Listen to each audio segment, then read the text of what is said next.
Bismillahirrahmanirrahim. Alhamdulillahilladzi arsala rasulahu bil huda wa dinil haqq liyuzhirahu 'alad dini kullih walau karihal musyrikun. Ashhadu an la ilaha illallah wahdahu la syarikalah wa ashhadu anna Muhammadan 'abduhu wa rasuluh. Allahumma salli wa sallim wa barik ala habibina Muhammad wa ala alihi wa sahbihi wa man tabi'ahum bi ihsanin ila yaumiddin. Amma ba'du. Rabbighfir li wa liwalidayya warhamhuma kama rabbayani saghira. Rabbi israh li sadri wa yassir li amri wahlul 'uqdatam min lisani yafqahu qawli. Assalamualaikum warahmatullahi wabarakatuh. Kenal diri untuk mengenal Tuhan. Tapi kalau sudah mengenal Tuhan, bukan untuk menjadi Tuhan. Bukan untuk mengaku Tuhan, tapi untuk menjadi saksi Tuhan akan keberadaan Tuhan pada dirinya, bukan ingin menjadi Tuhan.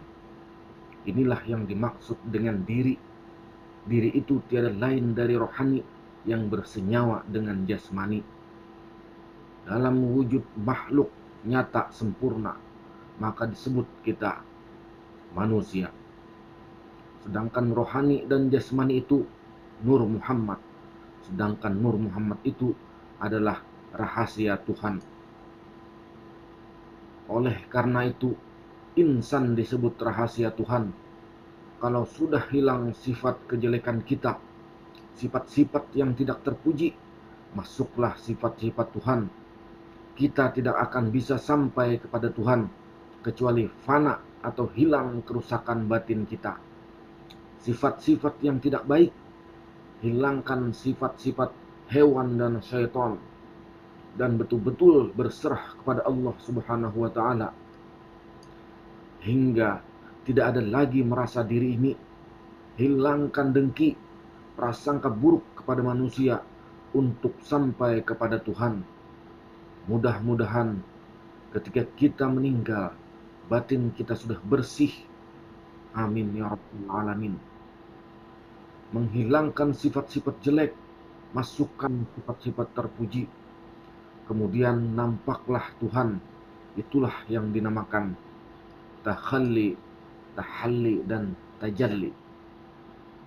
Tajalli adalah alam semesta dan isinya adalah penampakan Tuhan hingga bisa dilihat melalui sifatnya. Untuk bisa bertajalli, kita harus melewati takhalli. Apa itu takhalli?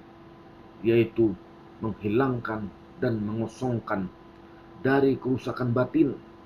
Setelah bersih dari kekotoran, kemudian tahalli, isi dengan sifat-sifat yang terpuji. Tidak bisa tajalli kalau masih kotor dan tidak bersih. Kekayaan kita, pangkat yang kita sandang, semuanya itu palsu apabila tidak ada sifat kebaikan. Diri kita terdiri dari roh dan jasad. Roh dan jasad terbit dari Nur Muhammad. Nur Muhammad adalah rahasia Tuhan. Makanya disebut al-insanu sirri wa ana sirruhu. Insan itu rahasiaku dan aku pun rahasianya. Inilah pada diri kita ada unsur jasmani, ada unsur rohani, dan ada unsur nurani. Untuk itulah agar kita sempurna pulang ke hadirat Allah, sempurnakanlah kita mengenalnya. Jalan selamat dengan benar-benar mengenalnya. Unsur jasmani itu adalah seluruh anggota badan fisik kita. Unsur rohani kita adalah hati, akal, dan nafsu. Apabila roh memiliki perasaan, maka dinamakan hati. Apabila roh dapat berpikir, maka disebut dengan akal.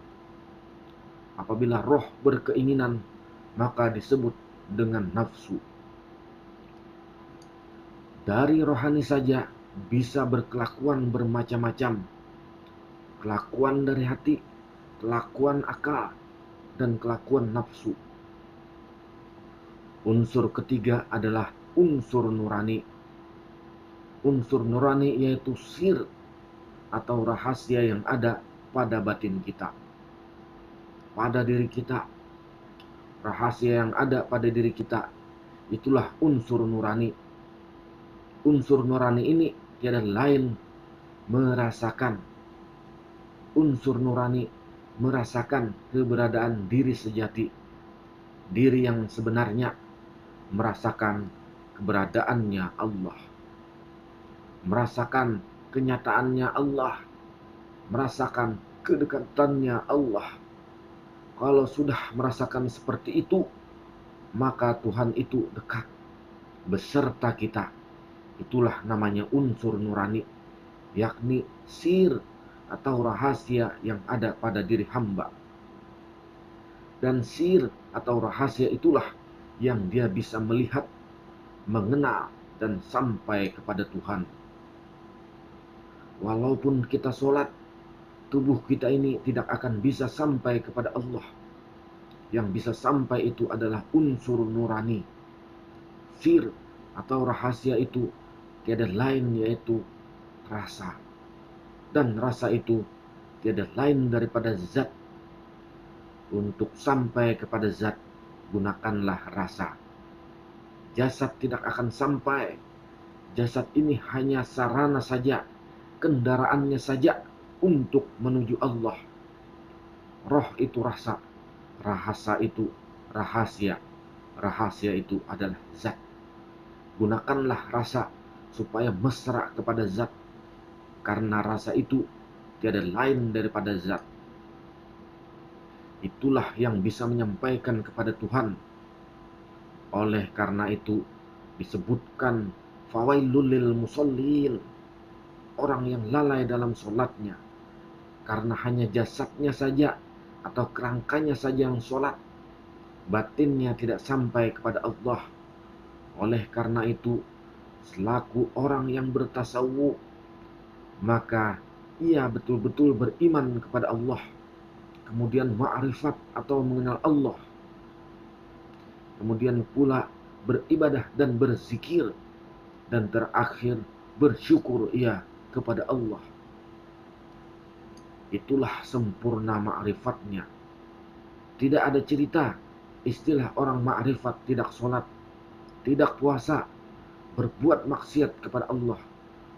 Kita beribadah sholat sebagai tanda syukur kepada Allah.